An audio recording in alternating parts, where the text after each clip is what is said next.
설교 제목을 같이 한번 따라해 볼까요? 내 인생이 내 맘대로 되지 않을 때. 내 인생이 내 맘대로 되지 않을 때. 다시 한번 내 인생이 내 맘대로 되지 않을 때. 내 인생이 내 맘대로 되지 않을 때. 내 인생이 내 맘대로 되지 않을 때라는 제목으로 같이 하나님의 은혜 나누기 원합니다. 먼저 제가 이거 놓쳤습니다. 우리 차영애 우리 성도님 지난주에도 늦게 오셨었는데요. 오늘 그 새 가족 등록해 주셨습니다. 잠깐 일어서 인사해 주실까요? 우리 박수로 환영하겠습니다. 7단지에서 사시고요. 네, 우리 또 스스로 오셨습니다. 우리 자리에 앉아주시고요. 우리 목감신일교회에서 좋은 신앙생활, 또 행복한 신앙생활 하시기 바랍니다. 우리 내 인생이 내 맘대로 되지 않을 때라는 제목으로 같이 은혜 나누기 원합니다. 여러분 18세기에 유럽에서 실제로 있었던 일인데요. 그 당시에 커피가 유럽으로 수입되면서 한참 커피가 인기를 끌고 있었을 때였다고 합니다. 그런데 지금도 간혹 가다가 그런 논란이 일기도 하는데요. 커피가 몸에 좋냐 안 좋냐, 이 커피가 정말로 건강에 도움이 되냐 안 되냐, 아니면 이거 몸에 해로운 거 아니냐, 이런 논란이 그 당시에 굉장히 뜨겁게 일었다고 합니다.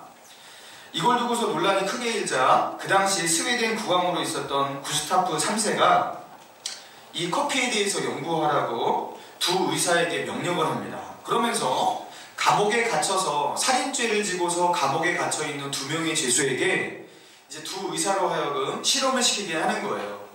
한 명의 살인자, 한 명의 죄수에게는 죽는 그날까지 커피만 주구장창 먹이는 거예요. 밥 먹고 나서 커피 마시고 쉬는 시간에 커피 마시게 하고 계속 커피만 마시게 한 거예요. 그리고 또 다른 한 명에게는 죽을 때까지 녹차, 차 같은 거를 계속 주는 거예요. 그래서 차를 마시는 게 건강하냐, 커피를 마시는 게 건강하냐, 어차피 살인죄를 지고서 얘네들은 그쵸? 죽을 시세인데 이렇게 한번 실험으로 이렇게 한 거예요.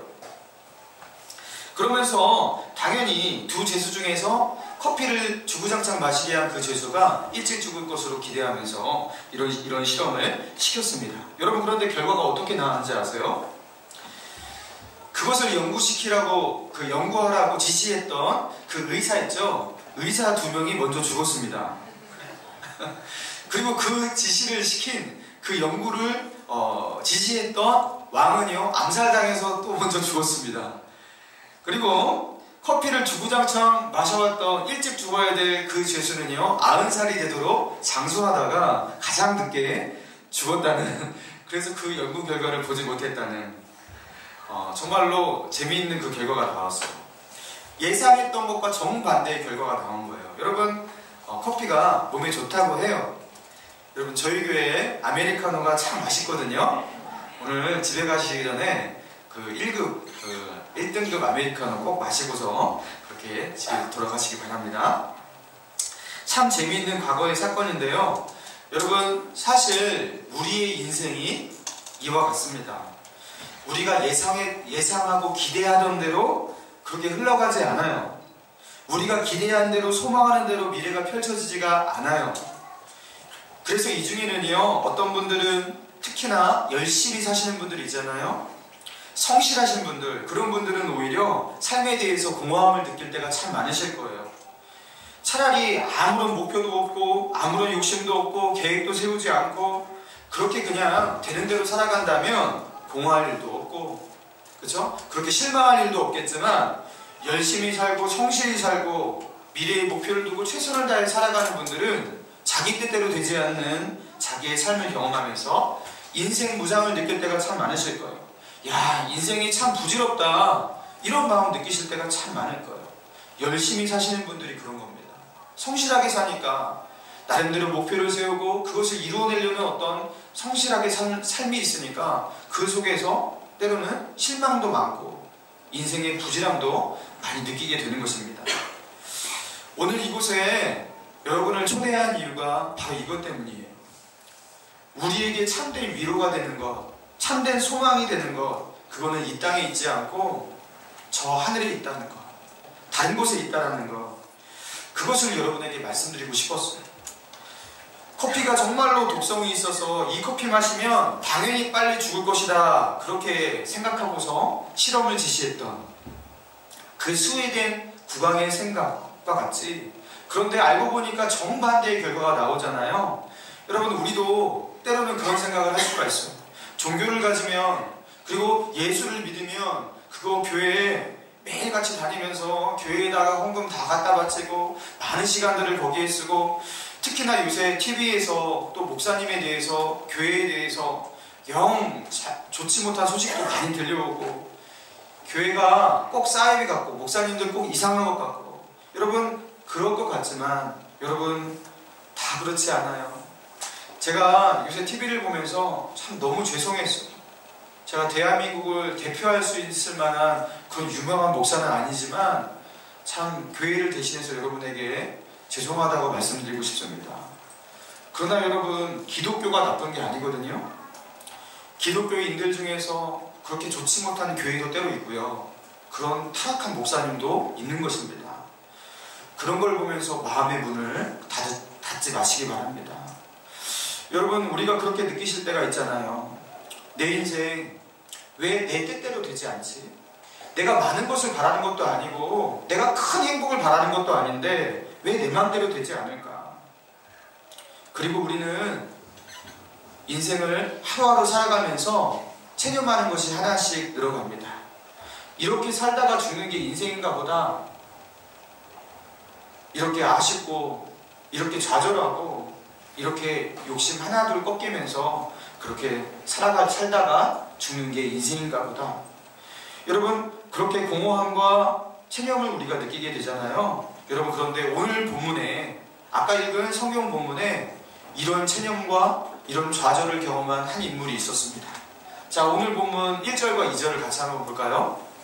제가 읽어보겠습니다. 1절, 2절. 무리가 몰려와서 하나님의 말씀을 들을새 예수는 게네사렛 호숫가에 서서 호숫가에 배 두 척이 있는 것을 보시니 어부들은 배에서 나와서 그물을 씻는지라. 자, 2절을 보니까 호숫가에서 배 두 척이 있었는데 또 어부들은 배에서 나와갖고 뭐하고 있었다고요? 그물을 씻고 있었다, 그렇게 말하고 있습니다. 여러분, 그물을 씻고 있었다라는 것은 고기잡이를 시작하는 거예요? 고기잡이를 끝낸 거예요? 끝낸 겁니다. 예, 그물을 손질하면서 그물을 씻고 있다는 것은 그 많은 이물질들, 해초들, 그것들을 씻어내는 거예요. 그러니까 고기잡이가 다 끝난 거예요. 자, 고기잡이가 다 끝난 뒤였는데 여러분, 이 그물은요, 한 마리의 물고기도 잡지 못한 그런 공허한 그물이었다는 것, 여기 성경에 나와 있어요. 5절 보니까 이렇게 나옵니다. 자, 5절 같이 한번 읽어볼까요? 시작. 시몬이 대답하여 이르되 선생님, 우리들이 밤이 새도록 수고하였으되 잡은 것은 없지만은. 여기까지. 선생님, 우리들이 밤이 새도록 수고하였으되 잡은 것은 없지만은. 그러니까 이 시몬 베드로와 예수님이 만나면서 얘기하다가 시몬 베드로가 말하는 거예요. 밤이 새도록 우리가 그물질을 하면서 밤새도록 이렇게 물고기 잡이를 했다는 거예요. 그런데 한 마리도 잡지 못했어요. 갈릴리 호수에서 그 그물질을 처음 한 게 아니에요. 이 시몬 베드로의 직업이 어부입니다. 이 갈릴리 이 호수를 배경으로 여기서 자기 삶의 터전으로 삼아서 일평생 여기서 그물질하면서 살아왔던 어부였어요. 여러분, 이런 사람들은 보통, 이 어부들은요, 야, 여기만큼은 그물 던지면 꼭 물고기 잡히는데 돼야. 이걸 뭐라고 하냐면 포인트라고 합니다. 포인트. 물고기 잘 잡히는 포인트라는 것을 다 알고 있어요. 이거는 다른 사람에게 알려주지 않은 자기만의 알고 있는 물고기가 잘 잡히는 어떤 포인트라는 게 있어요. 그래서 제가 신문을 보니까 그런데요, 해상사고가 나는데 그 어부들이 이렇게 물고기 잡으려 하다가 간혹 가다가 해상사고를 나는데 해상사고한 그 어부를 찾기가 너무 힘들대요. 왠지 아십니까? 자기가 물고기를 이렇게 그물을 내리는데 그 물고기가 잘 잡히는 그 포인트를 다른 사람이 발견하지 못하도록 배의 모든 불을 다 꺼버리는 거예요. 다 끄고서 자기만 거기서 잡으려고. 어부들은요, 이 포인트를 다 가지고 있습니다. 그래서 그 포인트에다가도 그물질을 했는데도 거기서도 안 잡혔던 그런 날이었던 거예요. 일평생 한 마리의 물고기도 잡지 못하고 이렇게 배에서 내렸던 적이 없었는데 단 한 마리도 잡지 못한 그런 날이었어요. 그 허탈한 마음을 가지고 뭐하고 있었다고요? 그물을 손질하고 있었어요. 씻고 있었어요. 여러분, 취미로 낚시하시는 분 이 중에 한두 분 계실 것 같아요. 여러분, 그냥 재미로 낚시를 하러 나갔어요. 재미로 낚시를 하러 나가서 손맛을 즐기려고 나간다 하더라도요, 그날 한 마리의 물고기도 잡지 못하고 낚시가 종료되면 여러분 기분이 어떨까요? 굉장히 힘듭니다. 저희 아버지가 한번 그런 적이 있었대요. 한 마리도 잡지 못한대요. 너무 마음이 상해서 낚싯대를 확 꺾어버렸대요. 다시는 낚시 안 했대요. 그 정도로 낙심이 돼요. 재미로 물고기를 낚아도 한 마리도 잡지 못하면 그렇게 낙심이 됩니다. 그런데 어부란 말이에요. 자기 처자식들이 지금 기다리고 있단 말이에요. 그런데 물고기 한 마리를 낚지 못했던, 그리고서 그물을 씻는 이 신경이 어땠겠냐고요. 얼마나 처참하겠냐고요. 마음이 아주 좋지 못하고 씁쓸했을 거예요. 여러분, 그런데 그런 베드로에게 예수님께서 그죠, 바닷가에서 군중들이 예수님이 오시면 항상 모여드렸거든요. 설교를 마치시고 시몬 베드로에게 이렇게 말하는 거예요. 4절입니다. 4절 말씀 같이 한번 읽어볼까요? 시작. 말씀을 마치시고 시몬에게 이르시되 깊은 데로 가서 그물을 내려 고기를 잡으라. 깊은 데로 가서 그물을 내려 고기를 잡으라. 그런데 5절을 한번 볼까요?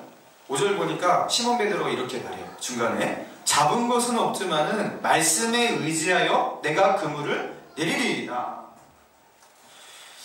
내가 지금까지 밤새도록 했는데도 한 마리의 물고기도 잡지 못했는데 잡은 것 하나도 없지만, 내가 지금까지 한 것을 모아서 물고기 더는 안 잡힐 것 같지만 주님이 그렇게 말씀하시니 내가 한번 해보겠습니다. 여러분, 이거를요 우리의 표현으로 바꿔보자면 이런 거예요.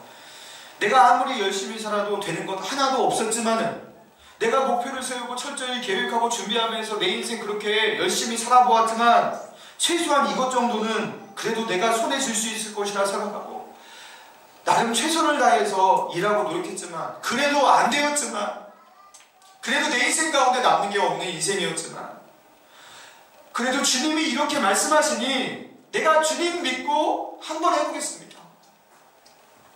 여러분, 그 빈 그물 앞에서, 그리고 저 깊은 데로 가서 금을 마지막으로 한 번 더 던져보라는 그 예수님의 말씀 앞에서 정말 이분이 하나님이 보내신 그분이 맞다면 내가 이분 말씀 한 번 듣고 다시 한 번 금을 던져볼까, 이런 마음으로 그물을 한 번 던져보았던 거예요. 여러분, 시몬 베드로의 마음 가운데 의심이 없었을까요? 예수님을 만난 지 얼마 되지도 않은 예수님, 그것도 어부도 아니에요. 그런데 그 예수님이 저 깊은 데로 가서 그물 한번 던져보지 않겠니? 여러분, 거기서 뭘 낚을 것이라고 여러분 믿음이 100% 확신하는 믿음이 있었을까요? 여러분, 그런 믿음 베드로에게 없었어요. 주님이 그렇게 해보라 하시니까 뭐 되겠어.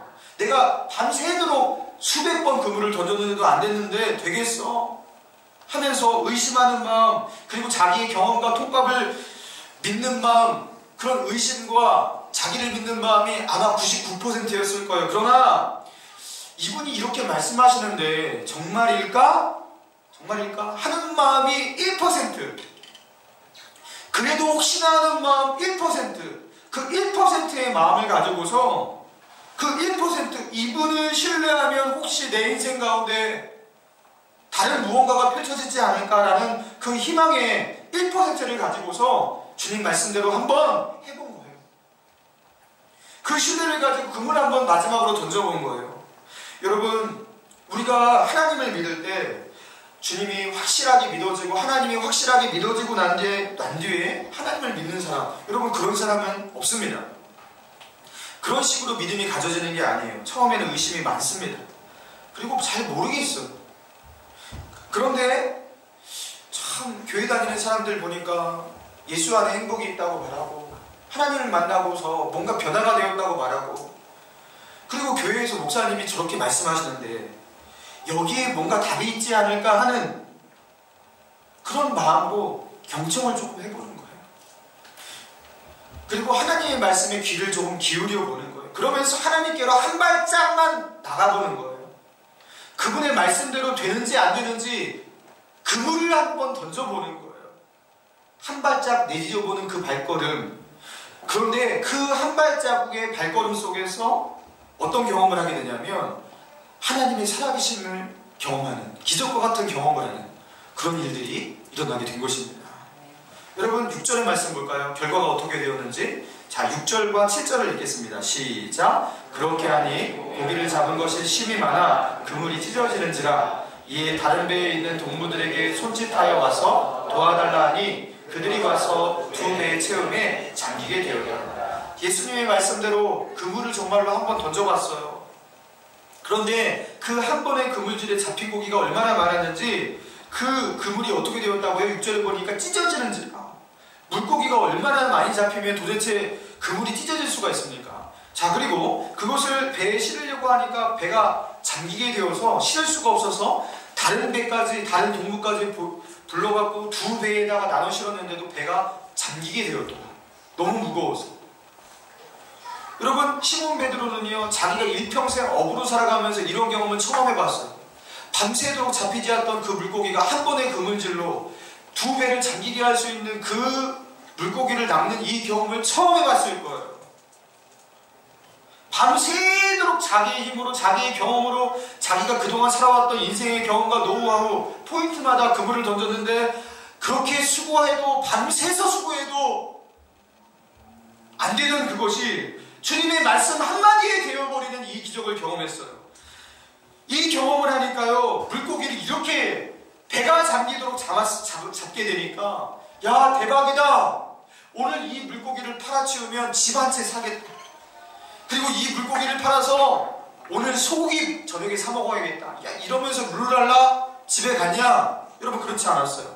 우리 8절의 말씀 볼까요? 시몬 베드로가 어떤 반응을 하는지. 자, 읽겠습니다. 시작. 시몬 베드로가 이를 보고 예수의 무릎 아래 엎드려 이르되 주여 나를 떠나소서 나는 죄인으로소이다. 갑자기 시몬 베드로가 야, 물고기 대박입니다 하면서 막 하면서 물고기 파티를 여는 게 아니라 뭐라고 말해요? 예수님의 앞에 나아가서 무릎을 꿇어. 그리고 뭐라고 말합니까? 주여 나를 떠나소서 나는 죄인입니다. 이 고백을, 여러분, 이게 무슨 말이에요? 밤새도록 수십 수백 번 그물을 던질 때 그 물고기가 요리조리 피해서 단 한 마리도 잡히지 않던 그 물고기가 어떻게 단 한 번의 그물질에 예수님의 말씀에 따라 그물을 던지라는 그 깊은 곳에 가서 던지는 그 그물질에 이렇게 잡히겠어요? 이거는 자기가 살아오면서 한 번도 경험해보지 못한 사건이었어. 그러면서 뭘 깨달은 거냐면, 지금 나에게 말씀하신 이분이 하나님이 보내신 그분이구나.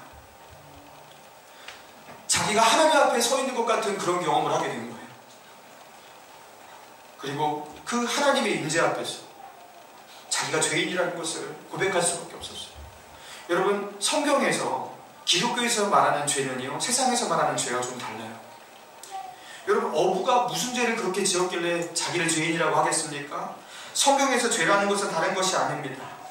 하나님이 우리에게 물으시는 죄는 다른 것이 아니에요. 하나님을 떠나 살아가는 것, 그리고 하나님을 떠나 살아가면서 자기의 인생이 자기의 것이라고 말하고 내가 내 인생의 주인이라고 말하는 것, 하나님이 창조하셨고 하나님이 창조하신 모든 자연 속에서 그 하나님이 만드신 것을 만끽하며 누리며 살아가면서도 자기가 주인이라고 착각하면서 살아가는 것, 그리고 하나님을 떠나 하나님의 목적과 상관없이 내가 내 인생의 목적을 만들고 내 멋대로 살아가는 것, 여러분, 그게 성경에서 말하는 죄예요. 베드로는 자기가 그런 죄인이라는 것을 하나님 앞에 고백할 수밖에 없었어요. 사랑하는 여러분, 오늘 이 본문의 말씀을 통해서 주님은 우리에게 뭘 말씀하시는 것입니까?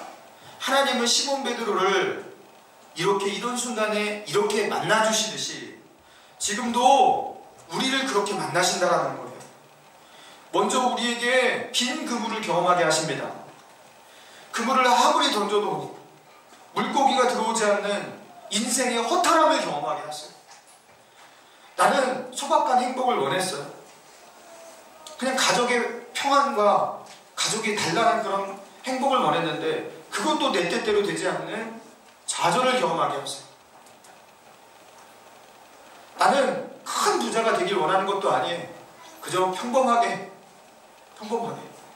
그렇게 적당하게 그렇게 먹고 사는 것 걱정 없이 사는 그런 삶을 원했을 뿐이에요. 그러면서 그런 소박한 목표를 가지고 열심히 그물질을 하면서 살아왔는데 좌절과 공허함과 허탈을 경험하게 되는 거예요. 그런데 그 시몬 베드로와 같이 좌절과 허탈함을 경험하는 그 시몬 베드로에게 찾아오셨던 예수님, 그분이 지금 여러분에게도 찾아오신다는 거예요. 그리고 말씀하시는 거예요. 내 말 믿고서 한 발자국만 내디뎌 보지 않을래? 내 말 믿고서 지금 저 깊은데 다시 한번 그물질 해보지 않을래? 하나님은 우리가 던지는 그 그물을 텅텅 비게도 만들 수 있고 꽉꽉 채워서 찢어지게도 채우실 수 있는 그런 분임을 하나님이 보여주시겠다 말씀하십니다. 그래서 우리가 바라보아야 될 것은 그 그물 안에 들어가 있는 그 물고기가 아니에요. 시몬 베드로가 그 물고기를 한가득 잡고 나서 물고기를 바라본 게 아니라 예수님을 바라봤잖아요. 이분이 도대체 누구인가? 우리는 나의 인생을 주관하시는 하나님을 주목할 수밖에 없게 됩니다. 찢어지게 채워넣으실 수도 있는데 거기에 채워넣는 그 물고기와 그 물고기를 쫓아 살아가는 그 물고기만 바라보는 그 인생이 아니라 그 물고기를 채워넣기도 하시고 텅텅 비기도 할 수 있는 진정 내 인생의 주관자가 되시고 주인이 되시는 하나님, 그 하나님을 만나게 하시는 거예요. 그래서 하나님은 때로 빈 그물을 경험하게 하십니다. 내가 원하는 것을, 내가 바라는 것을 쥐지 못하게 하시면서 이렇게 찾아오시려고 하시는 거예요. 어떤 목사님이 설교하는 중에서 자기가 아는 분의 그런 이야기를 해주시는 것을 제가 들었어요. 어떤 분인데 이분이 차를 그렇게 좋아하시는 분인데 한번 차를 타고 나가면 목적지가 어디 있는 것도 아닌데 차를 타고서 그렇게 드라이브를 한참을 하고서 밤늦게 들어오는 게 습관이시대요. 왜 저기 그 서울에 그 자유로 같은 데 있잖아요. 그런데 넓은 도로에 가서 밤늦게 콱콱 그 악셀을 밟으면서 과속을 즐기면서 그렇게 스트레스를 풀고 오고 그러는 거예요. 누군가가 그분에게 물어봤습니다. 당신은 왜 그렇게 차를 좋아하냐고, 차가 그렇게 좋냐고 물으니까 이분이 그렇게 대답하더래요. 내 인생에서 내 마음대로 되는 건 이 자동차밖에 없습니다.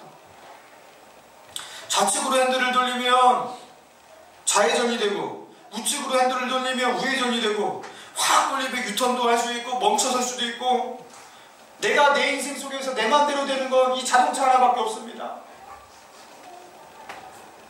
그래서 자기를 위로할 수 있는 건 이 자동차밖에 없기 때문에 이 자동차 타면 너무나 좋아갖고 그냥 자동차에서 사는 거예요. 그래서 힘들 때는 그 자동차 몰고서 그냥 밤새도록 그렇게 몰고 다니다가 그렇게 내려오는 거예요. 여러분, 우리가 꼭 그렇지 않아요? 그렇지 않습니까? 이분의 마음이 꼭 우리의 마음 아니에요? 내 인생, 내 마음대로 되지 않는. 여러분, 지난 5월에 신문기사에 났던 건데요. 부채에 시달리면서 빚독촉을 견디다 못한 30대의 젊은 여성인데 이 30대의 젊은 여성이 혼자서 금은방을 털기 위해서 어떻게 하냐면요. 금은방을 털기 위해서 공구를 가지고서 금은방 옆에 있는 가게에 몰래 침입합니다. 밤에요. 그러면서 그 금방으로 침입하기 위해서 벽을 뚫기로 해요. 그러면서 그 벽을 뚫는 콘크리트를 뚫는 그 드릴을, 그 연약한 몸이 그 드릴을 가지고서 밤새도록 그 벽을 뚫었던 거예요. 얼마나 대단합니까? 여러분, 장작 6시간 동안 그 드릴을 벽에 대고도 뚫었는데요. 여러분, 성공했을까요? 실패했을까요? 예, 실패했어요. 왠지 아십니까? 그 여인이 털어보려고 노렸던 그 금은방 주인이 10년 전에 그와 같이 털렸대요. 그래갖고 이 금은방 주인이 어떻게 했냐면요. 그 당시에 수억 원의 피해를 본 경험이 있어서 그 금은방을 다시 리모델링 할 때 어떻게 만들었냐면 금은방 벽에다가요. 철판, 어떤 것도 뚫지 못하는 강력한 철판으로 다 둘러버렸어요. 근데 이 여인이 한참 뚫는데 아무리 들여질을 해도 뚫리지가 않는 거예요. 날이 밝아오는데도 뚫리지 않아갖고 기껏 이제 포기하고서 달아났는데 자동차 번호판이 추적되어갖고 금은방은 털지도 못하고 아무것도 얻은 것이 없는데 자동차 번호판이 추적되어서 절도 미수 혐의로 그렇게 구속이 되었다고 그런 신문기사에 나왔습니다. 여러분, 누가 재미삼아서 금은방을 털어요? 그죠? 부자 되기 위해서 금은방 터는 사람 없어요. 이거는 인생에 답이 없어서 그런 거예요. 그냥 빚독촉에서 죽을 것 같으니까. 내가 마지막으로 한번 이거 털어갖고 그 나쁜 건 알지만 내가 내 인생 새롭게 시작해보겠다. 마지막 소망 가지고 그 벽을 뚫는데, 콘크리트를 뚫는데 앞에는 철판이 가로막혀 있는, 여러분 이런 모습, 여러분 하나님이 보실 때 우리 인생이 마치 그와 같지 않습니까? 어떻게든지 내 힘으로 뚫어보려고, 그쵸? 드릴을 가지고서 이렇게 뚫어보고 온 힘을 다해서 그렇게 노력해보는데 이렇게 안 되니까 저렇게도 해보는데 여전히 막혀있는, 이제 여기는 진짜 되어야 되는데 될 곳인데 여기 물고기가, 그물을 던져서 물고기가 안 잡혔던 적이 없는 그 포인트인데 거기에서도 물고기가 잡히지 않는, 여러분 그런 경험을 하셨다면 이제 다른 드릴을 참아야겠다, 다른 금은방을 털어야겠다. 여러분 이제 우리 인생 가운데 이런 거 반복하지 마시고 시몬 베드로의 고백처럼, 선생님 우리들이 밤이 새도록 수고하였으되 잡은 것은 없지만 말씀에 의지하여 그물을 내리리이다. 우리 이렇게 한번 해보자는 거예요. 여러분 이때쯤 되면 한 번쯤 하나님에게 기회를 줘도 되지 않냐라는 거예요. 인생이 허무하다는 거, 내 마음대로 되지 않는다는 거, 죽을 때까지 그것만 느끼다가 끝나면 안 되잖아요. 내 인생 통해서 이미 많이 경험하셨잖아요. 내 인생 책임지시겠다는 한 분이 계시는데, 내 인생과 내 생명의 주관자라고 자처하시는 창조주라는 한 분이 계시는데 그분에게 기회 한번 드려볼 수 있는 거 아니냐라는 거예요. 그분의 말씀대로, 그분의 말씀 한번 경청하고 한 발짝 내디뎌보는 것, 여러분 그게 그렇게 어렵냐라는 거예요. 그분 말씀대로 한 번 정도 그물질 해볼 수 있는 거 아니겠습니까? 저희 교회에 몇 달 전부터 나온 우리 청년 한 자매님이 계십니다. 30대 초반에 참 아름다운 자매님인데 이분이 저희 교회에서 최근에 간증도 하셨어요. 제가 그 간증을 잠깐 요약해 드릴게요. 이분이 삶이 너무나 힘들어갖고 죽을 날짜를 정해놓고 D-Day를 놓고서 그렇게 D-Day를 계산하면서 그렇게 살았어요. 그렇게 힘든 나날을 보내면서 살았는데 왜 이렇게 죽을 결심을 하고 살았냐? 태어나면서부터 너무 힘들었어요. 태어났는데 백혈병이었습니다. 아팠는데 가족들로부터 환대를 받지 못했어요. 그리고 그의 할머니가 계셨는데 이 할머니가 무당에 버금가는 그런 신기가 있는 할머니셨는데 이 할머니가 이 소녀딸이 태어났는데 너는 태어나면 안 되는 아이였어. 대놓고 말했대. 우리 집안의 악재라고. 그러면서 그렇게 소녀딸을 저주를 하면서 그렇게 살았습니다. 그리고 이 아이가 이제 크면서 초등학생이 되고 중학생이 되었는데 한 번 친구 따라서 어느 날 교회 한 번 간 적이 있었어요. 근데 그날 그 한 번 교회 갔다고 2달 동안 집에서 감금을 시켰대, 그 할머니가. 그러면서 너는 참 저주받은 아이야, 못된 아이야, 이런 말을 들으면서 살아보니까 얼마나 그 마음이 힘들고 상처를 받았겠습니까? 20살이 되던 해부터 난 성인이 됐다 하고서 집을 뛰쳐나옵니다. 그리고서 그때부터 모든 가족과 연락을 두절로 하고서 수년 동안 살아요. 그런데 자유롭기 위해서 그렇게 살았던 거예요. 과거를 잊기 위해서. 그런데 교통사고를 당합니다. 그리고 의식불명에 빠지게 돼요. 3주 동안 혼수 상태. 그리고 그 혼수 상태에서 깨어났을 때 그 할머니가 그렇게 말하더래요. 또다시 그 할머니가 그냥 죽어버렸지. 왜 살아났냐? 너 같은 거 그냥 죽었어야 됐어. 여러분 그 자매에게 얼마나 큰 상처가 되고, 그쵸? 얼마나 힘들었겠어요. 그래서 이 자매가 그것뿐만 아니라 건강도 너무나 힘들고 몸도 얼마나 이곳저곳이 아픈지 늘 죽고 싶었고 자기 인생이 너무나 저주스러워서 자기의 과거를 다 그냥 잊고 살고 싶어서 이름을 바꿔버립니다. 가명을 쓰고 살아요. 아무에게도 자기 본명을 알려주지 않아요. 그러면서 자기가 가지고 있는, 가족이 가지고 있는 부채의 일부분 자기가 갖고서, 그리고 자기는 이날 죽겠다 하면서 D-Day를 정했는데 그날이, 그 죽기로 결심한 그날이 목감신일교에 처음 온 그날이었어요. 그래도 죽기는 싫었던 것 같아요. 근데 교회 한번 가보고 죽으려고 했던 것 같아요. 그런데 교회에서 예배 드리는데 여기서 왠지 모를 희망과 소망을 발견하게 됩니다. 그래서 용기를 내어서 교회를 계속 나오기 시작하는데 바로 저희 교회에서 하는 확신인데 그 성경 공부를 듣겠다고 했어요. 그러면서 2주차 때, 두 번째 성경 공부 때 예수 그리스도를 자기의 주인으로 영접하게 됩니다. 근데 예수님을 믿고 나서, 예수님을 믿기로 결심하고 나서 한 주간이 흐르고 제가 그 다음 주에 이 자매님에게 궁금해서 물어봤어요. 예수님을 영접하니까 마음이 어땠어요? 그러니까 그 자매가 저에게 이렇게 말했어요. 저는 늘 죽고 싶었어요. 삶이 저주스러웠어요. 살고 싶다는 생각을 한 번도 해본 적이 없어요. 그런데 처음으로 살고 싶어졌어요. 제가 살고 싶어졌어요. 여러분, 예수님을 만나잖아요. 살고 싶어져요. 예수님을 만나면 살고 싶어져요. 하나님이 주시는 마음의 평안, 하나님만이 주실 수 있는 하늘의 만족, 하나님이 우리를 창조하셨을 때 하나님만이 채울 수 있는 그 영혼의 한 부분을 만드셨는데 그것이 채워지는 순간 사람은요, 세상에서 얻을 수 없는 그 위로 회복을 경험하게 되는 거예요. 그리고 이 자매가요, 정말 놀라운 변화를 경험하고 있어요. 여러분, 성경에 누가복음 19장에 비슷한 일들이 일어났습니다. 삭개오라는 한 사람이 있었는데 이 삭개오라는 사람은 세리장, 세무공무원 중에서 무뜸이 되는 사람이었습니다. 그 당시 유대인들에게 세리라는 직업은 그 당시 롬의 압제 가운데 있는 유대인들에게 민족을 팔아넘기고 치부하는 나쁜 사람들, 그래서 세리와 창기들, 나쁜 사람의 대명사가 바로 이 세리였습니다.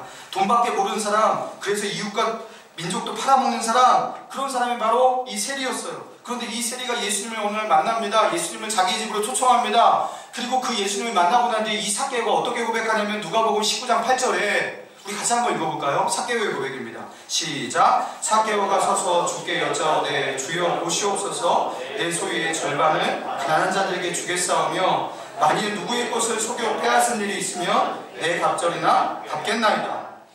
자기의 소유의 절반을 내가 가난한 자들에게 주겠습니다. 이 돈밖에 모르는 사람이에요. 근데 누구에게 내가 속여 빼앗은 것은 내 갑절이나 갚겠습니다. 여러분, 이거요, 돈밖에 모르고 민족과 이웃을 다 팔아넘긴 이 사람이 할 수 있는 말이 아니잖아요. 여러분, 그런데 예수를 만나니까, 하나님을 만나게 되니까 돈이 자신의 인생의 최고의 만족이고 행복인 줄 알고 살았던 이 사람이요, 돈을 놓게 됩니다. 절반이라도 떼어서 주겠습니다. 자기 인생의 행복이 돈에 있지 않다는 것은 진작에도 알고 있었던 거예요. 이제 드디어 그 돈의 쇠사슬에서 풀려나게 된 것이에요. 돈으로 살 수 없는 그 무엇이 자기 안에 들어오게 된 거예요. 그 행복감 한점. 여러분, 이 땅에서 아무리 우리가 열심히 살아도, 아무리 발음되고 노력해도 얻어질 수 없고 가질 수 없는 그것이 있는데, 그것이 우리 하나님 안에, 예수 그리스도 안에 감춰져 있다는 것을 여러분에게 알려드리고 싶어요. 우리 주님은 마태복음 11장 28절에 말씀하셨어요. 같이 한번 읽어보겠습니다. 시작. 수고하고 무거운 짐진 자들아, 다 내게로 오라. 내가 너희를 쉬게. 주님이 우리를 바라보실 때 우리는 어떤 사람이냐면 수고하고 무거운 짐을 진 자들.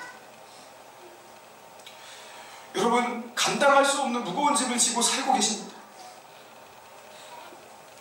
우리의 인생이 우리의 힘으로 감당할 수 없는 무거운 짐이, 예수님은 진작에 그것을 아시고 우리로 하여금 너희는 수고하고 무거운 짐진 자들, 너희가 스스로 그 짐을 지고 살기에는 너무나 버거워. 내게로 와라.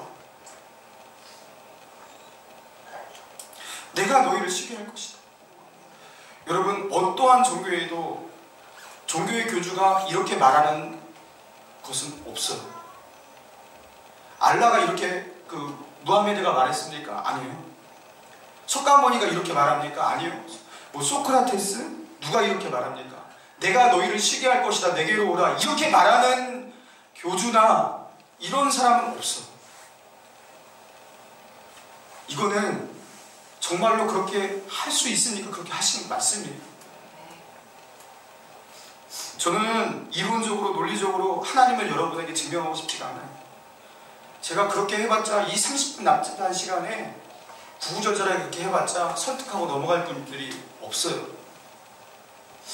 저는 이 시간 살아계신 우리 하나님께서 여기에 임재하셔서 여러분 마음 가운데 직접 말씀해 주시기를 기도합니다. 세상에서 느껴보지 못한 그 무엇을 지금 이 순간 여기서 느끼시도록, 세상에서 한 번도 경험해보지 못한 하늘의 위로와 주님의 만지심이 여러분의 가슴 가운데, 마음 가운데 있게 해달라고 기도했어요. 지금 그것을 구하면서 우리 성도들이 기도했어요. 이 시간 우리 하나님의 이 초청 앞에서 우리 다 같이 한번 눈을 감아볼까요? 제가 눈을 감으라고 한 이유는 다른 것이 아니에요. 세상 사람의 눈을 의식하지 말고 아무것도 사람들의 눈, 세상에 보는 시각대 그거 바라보지 말고 우리 한 번만 하나님을 향해서 눈을 떠봅시다. 그래서 세상을 향해서 눈을 감아봅시다.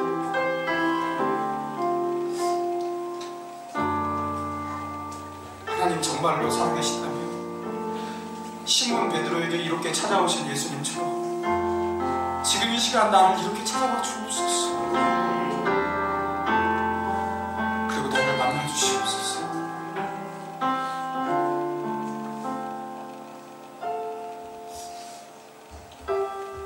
우리 한 1-2분 정도 우리 하나님의 음성을 들어보는 시간 가졌으면 좋겠어요. 우리 사랑합니다 나의 예수님, 우리 간주할 때에 우리 하나님께로 우리 귀를 열고 눈을 감고 우리 하나님의 음성을 들었으면 좋겠습니다.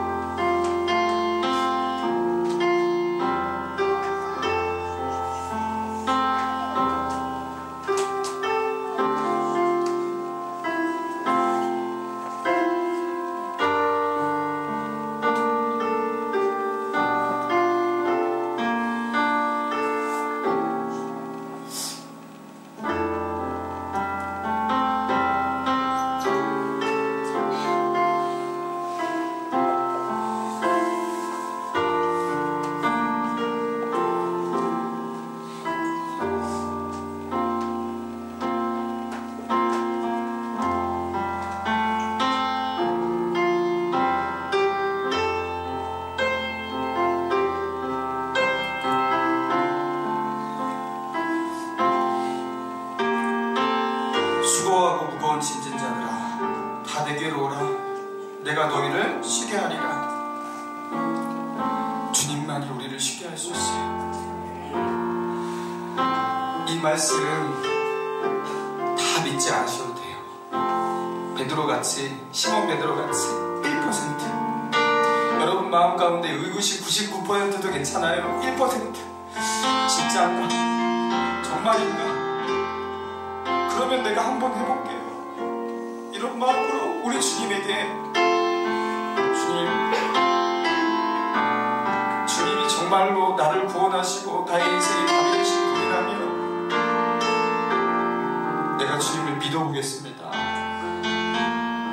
내가 언제까지 이 믿음 갈지 모르겠지만 오늘 이 순간부터 믿음의 한 발자국을 내딛는 그 삶을 시작해 보겠습니다. 결과는 책임지지 못하지만 그렇게 한번 해보겠습니다. 혹시 이런 마음 가지고 우리 주 예수님을 의지해 볼 분 여기 계시지 않습니까? 그런 분이 있다면 자기의 두 손을 가슴에 잠깐 얹어주시고 내가 주님을 한번 의지하는 마음으로 한 발짝 내디뎌보고 싶습니다. 가슴에 손을 얹어주세요.